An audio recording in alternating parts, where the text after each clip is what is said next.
Hey guys, welcome back to the tutorial on C++ programming language. And in the previous tutorial we started introduction to loops, and we saw the loop of loops using while loop, and in this tutorial we're going to talk about for loops. Alright, so I told you there are three basic loops which are used in C++, being they are while loop, for loop, and do while loop. And I also told you that while loop and for loop does the work almost similarly, whereas do while does the loop working a bit of difference. But before starting do while loop, let's just understand which does the same work. Alright, and this is for loop. Okay, similarly you write the word for as in the while and then this parenthesis. Alright, so what happened in while loop is that you create your variable over here, you put a condition for a while loop in this parenthesis, and then you create a body of the loop just like that, and you you manipulate that variable inside the block.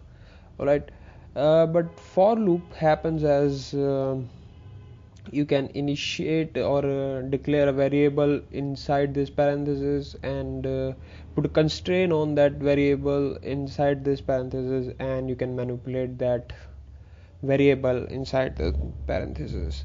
How does this works? Let's just see that I created an integer I. If I is less than 10 and I plus plus, that's what it is. Okay, it creates an integer I over here, and it checks the condition of if I is less than 0, if I is less than 10, and then does I plus plus. At this point I has no value, so let's make it 0, or let's make it 1. Okay, and you will see this, and condition is I is less than and equal to 10. Then manipulation of this variable is I plus plus. Every time I goes, we just plus 1 I.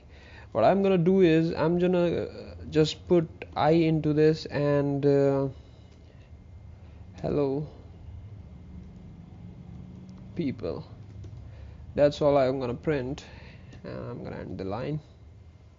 Okay, so you get this idea. What you did in while loop is you just wrote the word while over here, and then inside this parenthesis you just wrote this. Okay, and this was here above this before the starting of while loop, and this thing I plus plus was inside this body. But in this for loop, what we have done is we have created everything inside this parenthesis, and that's how it does the work. So let me just build and run this, and you will see this. It prints 1 hello world, 2 3 4 5 6 7 8 9 and 10 hello world, hello people. Alright, but it's not that.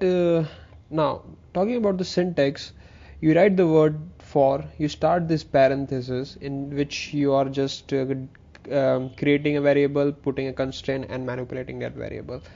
And how this works is, first this is where the variable is created, then you use a semicolon just after that. Alright, then you write a constraint on that variable, then you put again a semicolon, and then you put the manipulation. What happens is when the compiler goes in, it checks it's a for loop, then it sees there it is, the first one thing, that I is 1. Alright, then it goes then once it sees this, it will go over here and will check the condition. Once it checks the condition, if the condition is true, it will go inside, and then it will go over here, the manipulation. Okay, then it increases the value of I, makes the I as 2, then it goes over here again and it checks the condition. If 2 is less than or equal to 10, it is true, then it goes inside again. Similarly, it will go until and unless it finds a false value over here. So how does the for loop works is, first it goes over check, it just visit this first where the where you declare a variable, and then it goes to the checking that condition, then it goes to the body. If the condition is true, it goes to the body, and then it goes to the manipulation, and then again it goes to the condition checking. If condition is true, then again goes to body, and it will do until and unless it find a false condition over here. Okay, so we have done everything over here.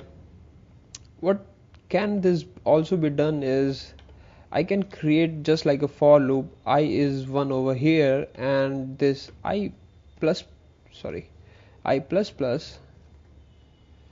over here. Now if I build and run this, okay, there is an error. This is the error. Let me just build and run this, and you can see this, it prints exactly the same. So what happens is, you can leave these things blank, okay, and you can create like this and like this, just like a while loop, but it doesn't matter. But these are there for things. Alright, so rather than this, we just write it over here just for, syntax, and just for looking good. Now it will give an error because here is your first semicolon, there is your second semicolon, but also there is a third semicolon which is not needed. So just build and run this, and it will work just as a for loop, and it will work as a loop actually. So this is about for loop, and in the next tutorial we're going to talk about do while loop. So thank you guys for watching. Have a great day.